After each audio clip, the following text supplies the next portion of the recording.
Halo para invest bro dimanapun Anda berada. Sudah sejak dulu sekali, emas menjadi aset strategis. Emas bermanfaat karena berbagai faktor. Sebagai sebuah instrumen investasi, sebagai cadangan aset, sebagai komponen barang-barang teknologi tinggi, juga menjadi barang mewah yang dapat dikoleksi. Bernilai tinggi karena kelangkaannya, pun sangat liquid. Di Indonesia, emas fisik diperdagangkan di banyak tempat. Logam dengan nama Latin aurum ini menjaga nilainya sepanjang waktu. Sejarah telah membuktikannya, disebut pula sebagai hedging aset, menjadi lindung nilai. Itulah mengapa orang meyakini si kuning ini menjadi safe haven aset, aktiva yang dianggap aman untuk dimiliki. Video kali ini mengerucut pada hubungan emas dengan sistem moneter mulai awal periode modern Eropa. Bank of England menjadi landasan awal sistem perbankan modern. Didirikan pada 1694, Bank of England mengenalkan publik pada berbagai jasa keuangan yang dibutuhkan perdagangan kala itu. Institusi tersebut memberikan berbagai kemudahan bagi transaksi perdagangan di Eropa yang sangat atraktif. Tidak butuh waktu lama, berbagai bank modern juga didirikan di banyak tempat di Eropa. Secari kertas yang diterbitkan oleh bank membuat panggung perdagangan berubah dramatis. Banknotes terbentuk karena ada kebutuhan untuk mengangkut uang.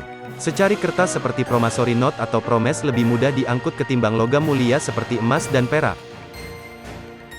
Jasa keuangan tumbuh subur. Banknotes pada awalnya tertulis spesifik kepada satu orang penerima. Tapi saat itu tidak ada standarisasi antar bank. Pun penebusan logam hanya dapat dilakukan di jaringan bank yang mencetak notes tersebut. Lalu, Parlemen Inggris memberikan hak monopoli kepada Bank of England. Pada tahun 1844, Parlemen menerbitkan Bank Charter Act yang akan melegalkan standar emas. Undang-undang itu mewajibkan agar banknotes diterbitkan berdasarkan cadangan emas.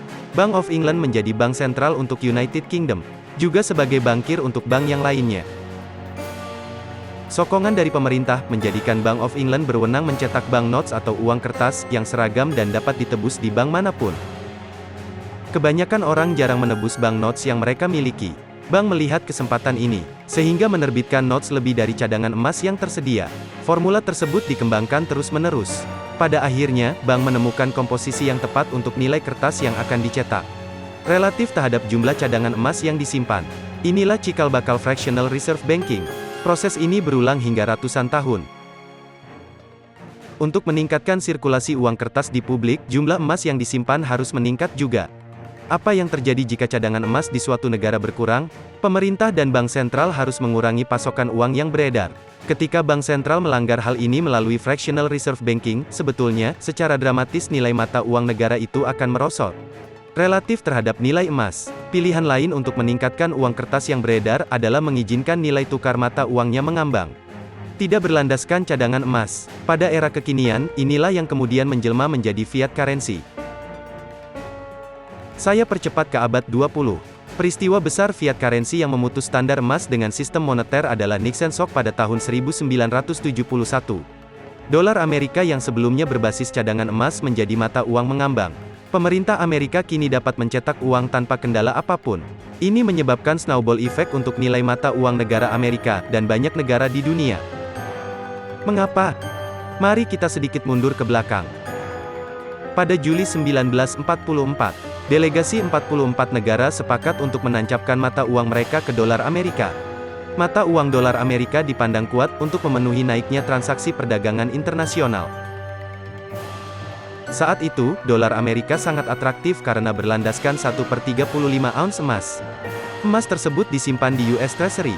Pada kesepakatan, nilai emas adalah tetap yaitu $35 per ounce. Jadi, nilai setiap dolar Amerika itu stabil. Pemerintah Amerika Serikat kala itu berkomitmen untuk mengonversi setiap ounce emas disimpan dengan penerbitan uang kertas seharga $35. Tapi, kebijakan Presiden Nixon mengubah segalanya. Justru membuat fiat currency semakin terjerembab. Sejak Federal Reserve didirikan pada 1913, nilai dolar Amerika pada 2010 telah turun 95% terhadap emas. Bagaimana dengan nilai rupiah terhadap emas?